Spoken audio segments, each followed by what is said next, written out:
প্রিয় দর্শক, বেগম রোকেয়া সম্পর্কে অনেক বেশি জানবার সুযোগ আমার হয়নি, তবে আমরা এই বিষয়ে জানাশোনার কাজটি শুরু করে দিয়েছি। হয়তো অচিরেই আপনাদেরকে আমরা বিষয়ে বিস্তারিত জানাবার সুযোগ লাভ করব।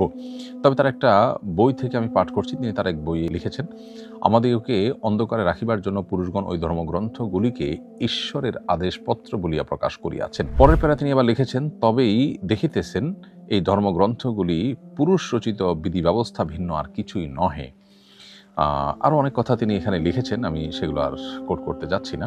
মূলত বেগম রোকেয়ার যে সমস্ত চিন্তাধারা, যে সমস্ত কথা এবং উক্তি তার বিভিন্ন বই পুস্তকে আছে, সেগুলোর অনেকগুলো এই কোরআন হাদিসের সাথে পরিপূর্ণভাবে সাংঘর্ষিক। যে দুটি জায়গা থেকে আমি পাঠ করে শুনিয়েছি, সেটি শুনে আমার মনে হয় যে একজন কোরআন এবং হাদিস সম্পর্কে সাধারণ ধারণা থাকা মানুষ মাত্রই বলতে পারেন যে এটা আসলে কোনো মুসলমান এর মন্তব্য হতে পারে না। মুসলমান মানে আত্মসমর্পণকারী, আল্লাহতে পরিপূর্ণ বিশ্বাস স্থাপনকারী, আসমানি কিতাবগুলোর আল্লাহর পক্ষ থেকে প্রেরিত সে মর্মে পরিপূর্ণ বিশ্বাস স্থাপনকারী।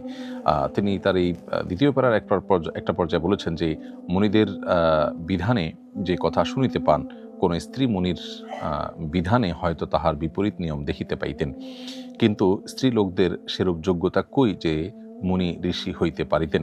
যাহা হোক, ধর্মগ্রন্থসমূহ ঈশ্বর প্রেরিত কিনা তাহা কেহই নিশ্চিত বলিতে পারেন না।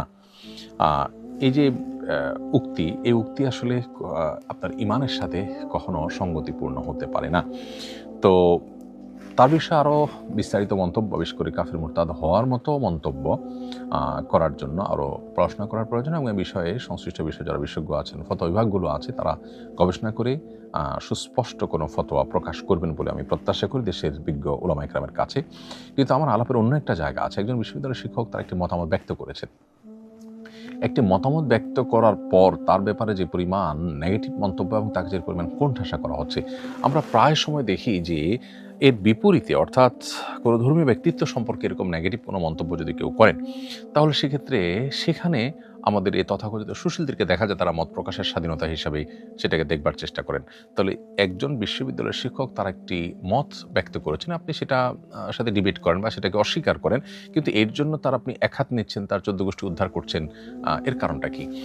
একটা সমাজে যদি কোনো আলেম সম্পর্কে বাজে মন্তব্য করলে সেটা কোনো দর্শনীয় বিষয় না হয়, তাহলে এখানে একজন নারী যিনি সমাজ নিয়ে হয়তো ভাবতেন, তার ভাবনাগুলোর কতটা সঠিক কতটা বেঠিক সেটার উপরে কেউ একজন মূল্যায়ন করলেন বা তার মূল্যায়ন নিজস্ব মতামত তিনি প্রকাশ করলেন, কেন তার 14 গোষ্ঠী উদ্ধার করতে নামতে হবে? মূলত আমাদের শিক্ষাঙ্গনগুলো, বিশেষ করে বিশ্ববিদ্যালয়গুলো, এগুলোতে ইসলামোফোবিয়া এইভাবে প্রতিষ্ঠিত হয়েছে যে ধর্মপ্রাণ মানুষদের বুকের উপরে বসে তাদের টাকায় চলে এই প্রতিষ্ঠানগুলো ধর্মহীনতার চর্চা করছে এবং ধর্ম বিরোধী পরিবেশ সেখানে প্রতিষ্ঠা করছে, যেটা খুবই দুর্ভাগ্যজনক বাস্তবতা।